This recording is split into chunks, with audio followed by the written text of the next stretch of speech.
நாம் இன்றைக்கி இந்த பதிவில் ஜோதின்னக்கரை தேவி இல்லை சோட்டானிக்கரை தேவி அப்படின்னு சொல்லக்கூடிய சோட்டானிக்கரை பகவதி கோவில் பற்றி தான் பார்க்க போகிறோம். இந்த கோவில் கேரள மாநிலத்தில் எர்ணாகுளம் அப்படின்ற பகுதியில் இருக்குது.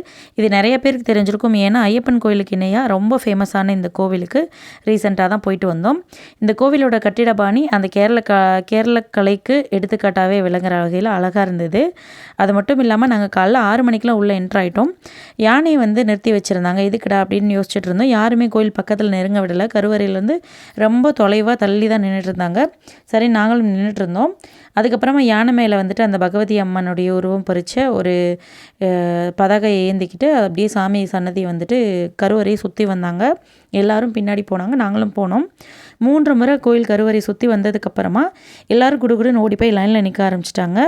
நாங்களும் சரி லைனில் தான் நிற்கணும் போலன்னு அப்புறம் நாங்களும் போய் லைனில் நின்னோம். அதுக்கப்புறமா 7:30 மணி வரைக்கும் தரிசனத்துக்கு அலோவ் பண்ணாங்க.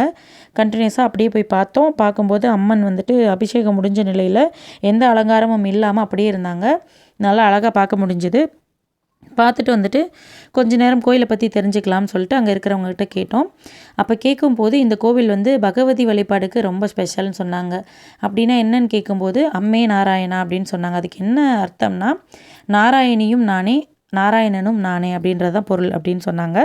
ஸோ அது மட்டும் இல்லாமல் காலையில் இந்த வெறுமனே நம்ம அலங்காரத்துக்கு முன்னாடி பார்த்ததுக்கப்புறம் கொஞ்ச நேரத்தில் சரஸ்வதி ரூபமாக வெண்ணிற ஆடையில் நல்லா அலங்காரம் பண்ணி காமிச்சாங்க. போய் அந்த தரிசனம் பார்த்துட்டு அதுக்கப்புறம் என்ன நடக்கும்னு கேட்டப்போ மத்தியானம் ஆள் சிவப்பு நிறத்தில் உடை அணிஞ்சு லக்ஷ்மியை பிரதிபலிக்கிற விதமாகவும், இரவில் அன்னையுடைய வீரத்தை தெரிவிக்கிற வகையில் துர்க்கையாக கருநீல வண்ண உடையிலையும் இருப்பாங்க அப்படின்னும், நண்பகலையும் உச்ச பூஜையிலையும் அந்த குருதி வழிபாடு டைமில் 10 மணிக்கு குங்குமத்தால் அபிஷேகம் பண்ணி குருதி வழிபாடு பண்ணுவாங்களாம். அந்த டைமில் மகா காளியாகவும் காட்சி தருவாங்களாம். இந்த ஜோதின்னக்கரை, இந்த கரையில் என்ன நடந்திருக்கு அப்படின்னா மகா காளியாக மும்மூர்த்திகளுக்கும் 30 முக்கோடி தேவர்களுக்கும் காட்சி தந்த இடமாக பார்க்குறாங்க. இந்த கோவில் ரொம்ப ரொம்ப ஃபேமஸான டெம்பிள். நீங்கள் இதுக்கு முன்னாடி இந்த கோவிலுக்கு நீங்கள் யாராவது போயிருந்தீங்கன்னா இது சம்மந்தமான கருத்துக்கள் உங்களுக்கு தெரிஞ்சதுனாலும் கமெண்ட் பண்ணுங்கள். இந்த கோவில் இன்னும் டவுனில் போக போக உள்ள தெப்பமும் ஆதி நாராயணி கோயிலும், அதாவது ஆதி பகவதி அம்மன் கோவிலும் அங்கே இருந்தது. அதையும் தரிசனம் பண்ண முடிஞ்சுது. ரொம்ப நேரம் டைம் போகிறதே தெரில. உள்ள ஒரு சின்னதாக ஒரு ஐயப்பன் கோவிலும் இருந்தது. ரொம்பவே நேர்த்தியாகவும் அழகாகவும் இந்த கோவில் எங்களுக்கு ரொம்ப பிடிச்சிருந்தது. நீங்கள் போயிட்டு வாங்க ஒரு தடவை.